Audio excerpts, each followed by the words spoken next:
बाळांनो, तुम्ही असं करू नका रे. घरात भांडणे करू नका माझ्याबद्दल.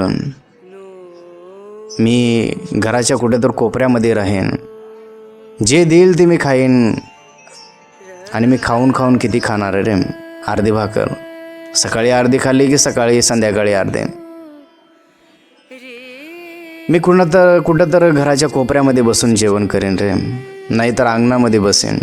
कुठं तर पडेन, कुठं तर राहीन. परंतु माझ्याबद्दल तुम्ही घरामध्ये भांडणे करू नका रे.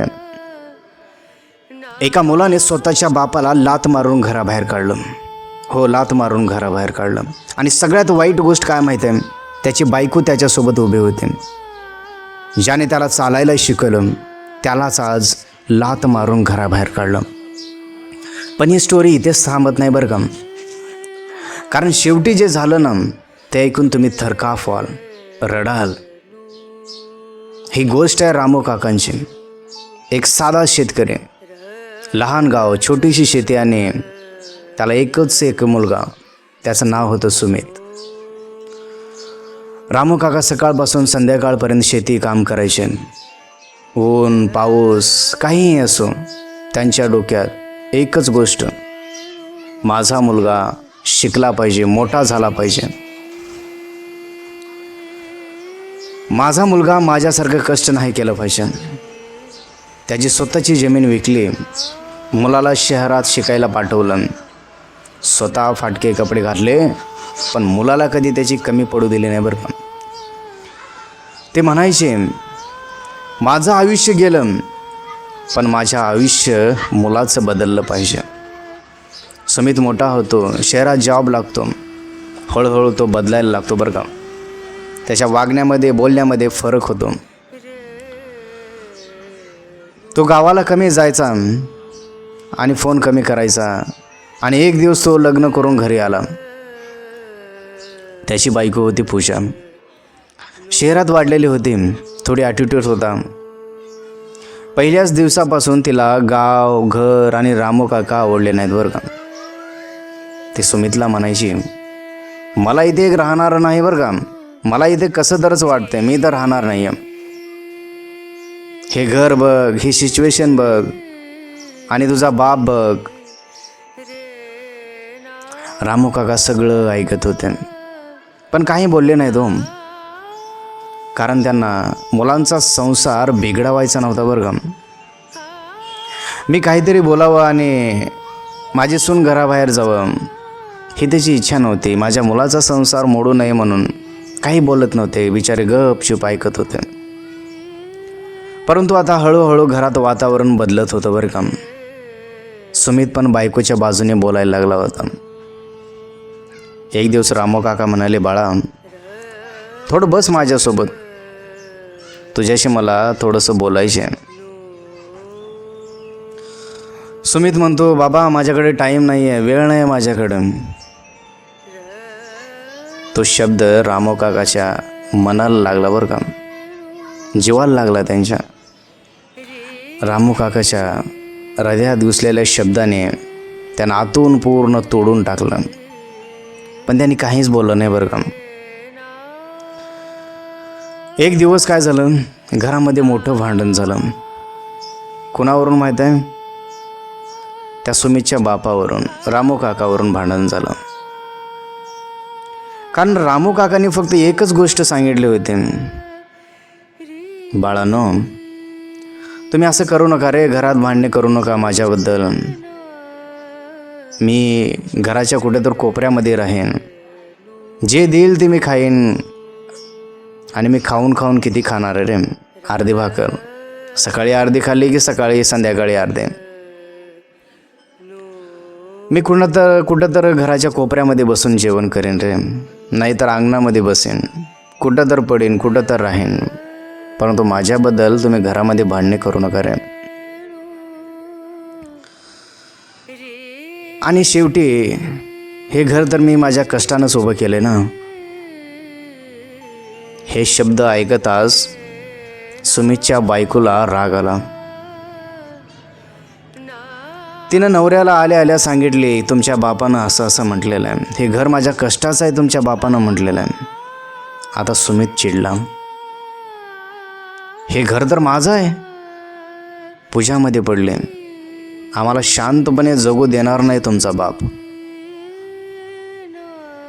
आणखीन जोरात भांडण पेटलं.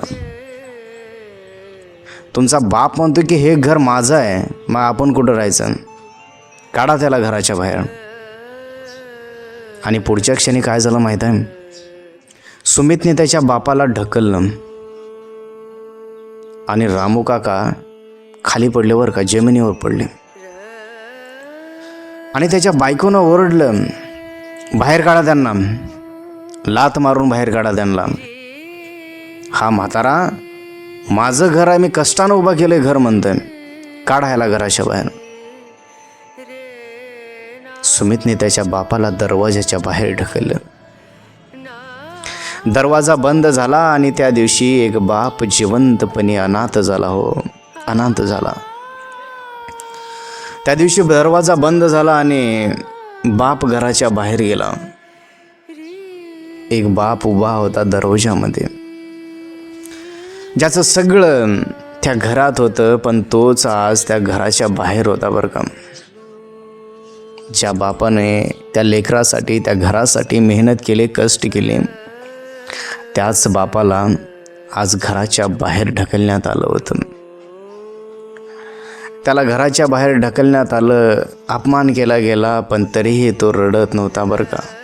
कारण त्याला अजूनही वाटत होतं माझा मुलगा वाईट नाही आहे. कदाचित रागामध्ये म्हणला असेल, रागामध्ये ढकलला असेल, रागामध्ये मला लात मारली असेल. पण रामू काका दरवाजाच्या बाहेर उभे होते. हातात काही नाही, फक्त अंगावरचे कपडे होते. ते हळूहळू दरवाजाकडे बघतात आणि म्हणतात, ठीक आहे रे बाळानो, जर मी गेल्याने तुमचं भांडण बंद होतं असेल ना, तर मी जातो. माझ्याबद्दल तुम्हाला तकलीफ नका, मी जातो. असे म्हणून ते काठी टेकवत टेकवत घराच्या बाहेर जातात.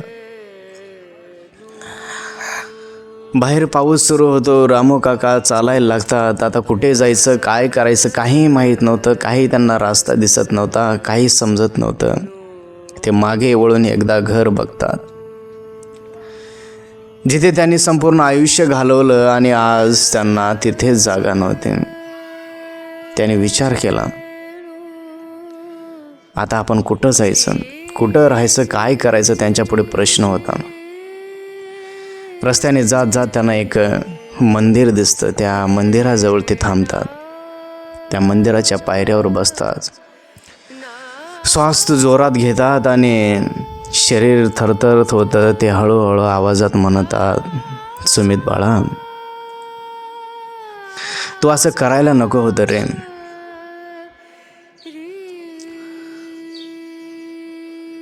हाच विचार करत त्या मंदिराच्या पायऱ्यावर तो बाप बसतो. बसल्या बसल्या त्याच्या डोक्यामध्ये विचार येतो, बाळा जेवलास का रे? जसं घरामध्ये लेकराला बाप विचारत होता, तसंच तो मंदिराच्या पायऱ्यावर बसून विचारत होता, बाळा जेवलास का रे?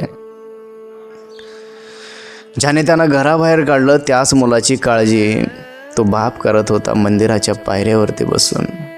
ज्या लेकरांनी लात मारून घराच्या बाहेर काढलं त्याच मुलासाठी त्या बापाचा जीव तळमळत होता, माझं लेकरू जेवलंय का नाही की. दुसऱ्या दिवशी काय झालं माहीत आहे, त्यांना भूक लागली, पण खिशात पैसा नव्हता बरं का, 1 रुपया सुद्धा नव्हता. ते एका हॉटेलसमोर उभा राहतात. लोक आत येतात, जातात, जेवण करतात. ते सगळं बघतात आणि वळून मागे फिरून जातात. काय करणार, खाण्यासाठी पैसा नव्हता. घराच्या बाहेर अंगावरल्या कपड्याने आले होते, काही नव्हतं त्यांच्याकडे. ज्याने मुलाला कधी उपाशी ठेवलं नाही तो बाप आज स्वतः उपाशी राहत होता. मंदिराचा पुजारी त्यांना पाहतो, काका काय खाल्लं का तुम्ही? रामू काका हसतात आणि म्हणतात, हो मी जेवण केलं मी. पण ते खोटं बोलत होते बरं का. पुजारी त्यांना प्रसाद देतो, घ्या हे खावा, देव सगळं काही व्यवस्थित करेल. ते हात थरथरत घेतात, डोळ्यात पाणी येते, रडतो, तो बाप रडतो. दुसरीकडे मात्र घरात सुमित आणि पूजा आरामात TV, मोबाईल, नॉर्मल लाईफ जगत होते. पण रात्री काय झालं माहीत आहे, सुमितला झोप आली नाही.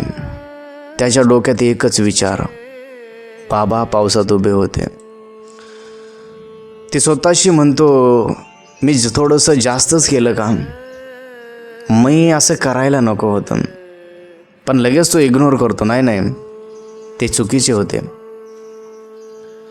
मंदिरात रामू काका आणि पुजारी ते दोघे राहायचे.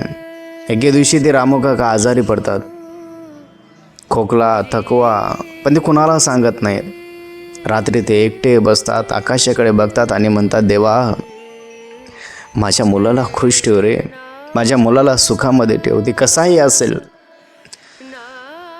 त्या माझ्या मुलाला, लेकराला सुखामध्ये ठेव.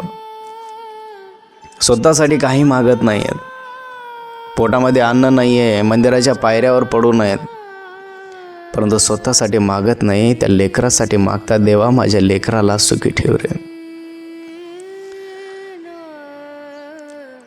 घरामध्ये एक दिवस त्या सुमितला आईचा फोटो बघतो आणि अचानक त्याला बाबांची आठवण येते.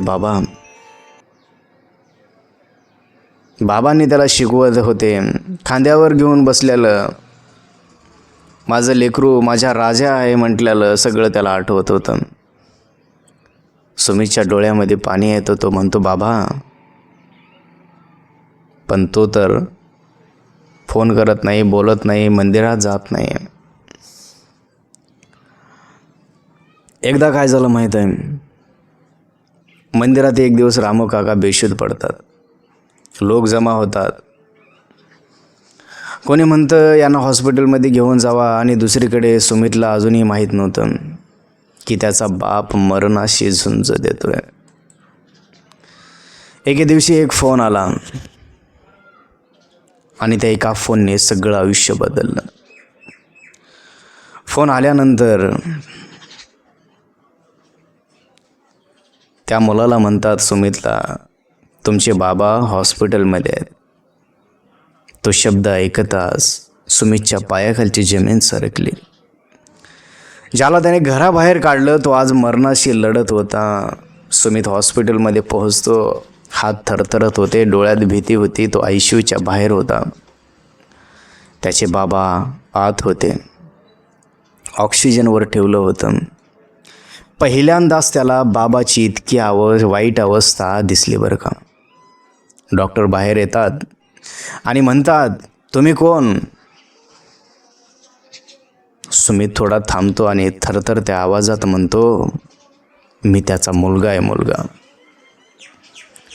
डॉक्टर थोडं त्याच्याकडे बघतात आणि एकच वाक्य बोलतात, इतका उशिरा आठवलं का? इतका उशिरा तुमच्या बापाची आठवण आली का? तो शब्द त्याच्या छातीत घुसतो बरं का. तो काही बोलू शकत नव्हता. तो आत जातो, बाबांचा हात धरतो. तो हात खूप थंड आणि खूप कमजोर झालेला असतो. तो हळू आवाजामध्ये म्हणतो, बाबा मी आलोय, आता आलोय मी तुमच्याकडे. पहिल्यांदाच त्याच्या आवाजामध्ये इगो नव्हता बरं का, फक्त पश्चाताप होता. त्या बापाच्या पायाशी पडून तो रडत होता, म्हणत होता, बाबा मी आलोय मी तुम्हाला घेऊन जाण्यासाठी. या सुमीचे आपल्या लेकराचा आवाज ऐकताच ते रामू काका डोळे उघडतात. त्याला अंधुक दिसतं. ते ओळखतात लेकराला, सुमितला ओळखतात आणि म्हणतात, माझ्या बाळा सुमित, तू आलास का रे? आलास का तू? मला माहीत होतं तू वाईट नाही आहेस. तू एक ना एक दिवस तू माझा शोध करत येशीलच, मला वाटत होतं. सुमित रडतो, म्हणतो, बाबा मला माफ करा, मी मोठी चूक केली. पण तो रामू काका हळू आवाजात म्हणतात, चूक तू केली नाहीस रे बाळा, चूक मीच केली. सुमित थांबतो आणि म्हणतो, काय? हां, मीच चूक केलं. मी तुला इतकं प्रेम दिलं की तू माझी किंमतच ओळखली नाहीस. माझी चूक होती. सुमित कोसळतो, रडतो, नाही बाबा, तुम्ही चूक केलेली नाही आहे. मी तुम्हाला घराबाहेर काढलं, हीच माझी सगळ्यात मोठी चूक होती. रामू काका त्याचा हात पकडतात आणि खूप कमजोर आवाजामध्ये, खूप हळू आवाजामध्ये म्हणतात, बाळा, तू खुश राहा रे, आनंदामध्ये राहा रे. मला एवढंच पाहिजे, दुसरं काही नको.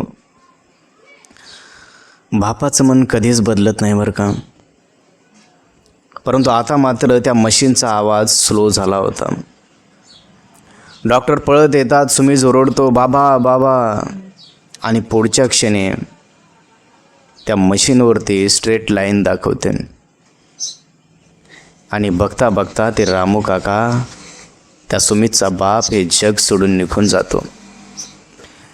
त्या दिवशी एक मुलगा जिवंत होता, पण आतून तो पूर्णपणे मरून गेला होता.